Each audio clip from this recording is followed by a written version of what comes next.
এটা হলো একটা প্রথম সাইজ, এটা প্রথম সাইজ, এটা হবে দ্বিতীয় সাইজ। এটা বিক্রি করার পরে এটা প্রথম সারির টাকা যে আমরা ইনকাম করবো, এটা আমরা মনে করি যে সম্পূর্ণ ক্ষেত্রে যা ফসল যাই আমরা যা ইনভেস্ট করছি এটা দিয়ে আমাদের উঠে যাবে, যা সম্পূর্ণ টাকা এটা দিয়ে উঠবে। আর এগুলি হবো আমাদের লাভ, অর্থাৎ এটা হবে আর্লি, হ্যাঁ সিজনে আগে হয়ে যাবে, আগে হয়ে যাবে, বেশি পাবে, দাম বেশি পাবো। এটা শেষ হয়ে যাবে, পরে আবার ছোটগুলো ছোটটা ওই সাইড আছে ছোটগুলো আবার হয়ে যাবে, তাই না? ওইগুলো আবার পরে ইনশাল্লাহ ওটার দাম ভালো পাবো। তারপরে মানে এটা সবচেয়ে বেশি, এটা আমাদের বেশি পয়সা ইনশাল্লাহ, আমাদের পয়সার বীজ অনেক ভালো বড় হয়, বড় হয় না, অনেক বড় হবে। এটা আমরা আরো মাটি উঠাই দেবো, যে লাল শাক তুলি এটা পাশন দিয়ে করে মাটি উঠাই দেবো এইভাবে, ধরেন এটা মোটা হলো স্যার, তো দুই পাশ থেকে আমরা মাটি উঠাই দেবো, এই আরো এইখানে কিছু করবো, এটা এরকম গাছও বড় হবে, ও নিচ মুখ ঢুকবো, উঠবো টুম্পা। এটা আমরা এতটুকু হবো, কিন্তু এটা অনেক মোটা হবে, কিন্তু এটা ফুল খুব কম আসবে, এটা ফুল আসবে না। আমার ওটাও ফুল আসবে না, আমার ওই পাশেটা ওটা ফুল আসবে। লাল শাক আছে না? লাল শাক আছে, এই যে লাল শাক ওটাই কিছু বিক্রি করছি, এই যে টুকটাক আছে, এই যে লাল শাক আছে, ডাটা আছে, হ্যাঁ। এটা দেবো স্যার 10 থেকে 15 দিন পর আমরা এটা দেবো, এই যে ভুট্টা দেবো। তাহলে ফসল হলো কয়টা, মূলা গেল 3টা, লাল শাক আসলো, আবার ভুট্টা, মানে একটা জমিতে ফসল আসলো আমাদের 5টা।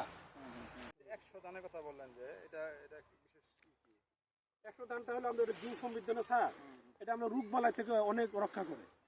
মানে বাচ্চাদেরকে ভাত খাওয়াইলে অনেক রোগ থেকে, মোটামুটি অনেক রোগ থেকে আসলে মুক্ত, এটা আমরা প্র্যাকটিক্যাল করছি। আর ওই বাচ্চাদের আমরা হাইট বৃদ্ধি করে এই জিঙ্ক ধানটা, এটা কি হয় আপনার তাড়াতাড়ি উৎপাদন হয়? আর উৎপাদন আমরা সব ধান, যত ধান আছে সবচেয়ে আগে আসবে হলে আমাদের 100 ধান আর 88, এই দুটো অনেক আমাদের, এই যে আমাদের অন্য অন্য ধান থেকে 15 থেকে 20 দিন আগে আসে, আর কতটা আছে 1 মাস আগে আসে। আগে আসলে লাভটা কি?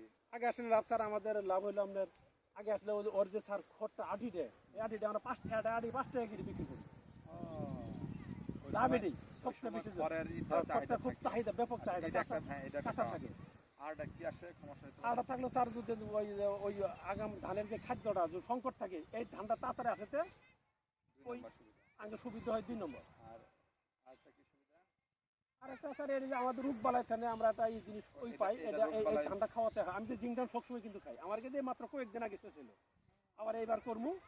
গত বছর করছিলাম 10 মণ সিদ্ধ করছিলাম, আগামীতে আমি 20 মণ সিদ্ধ করবো, তার মানে এই সময় আমি খাইতে পারবো। তাহলে একদিন খেতে হবে।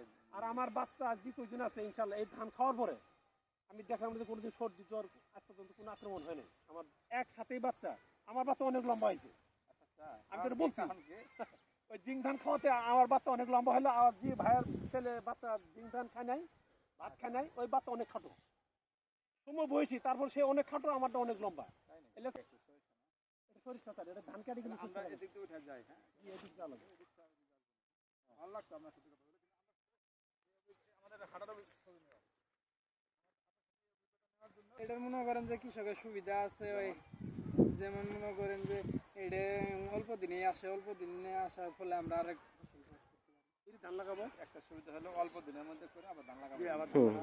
একটা ফসল কিন্তু মারছি, আর একটা কিন্তু শুরু হলো। এটার মনে করেন যে ওটা যদি মনেতে 7 কেজি আসে, এটাতে তেল 1 কেজি বেশি আসবে।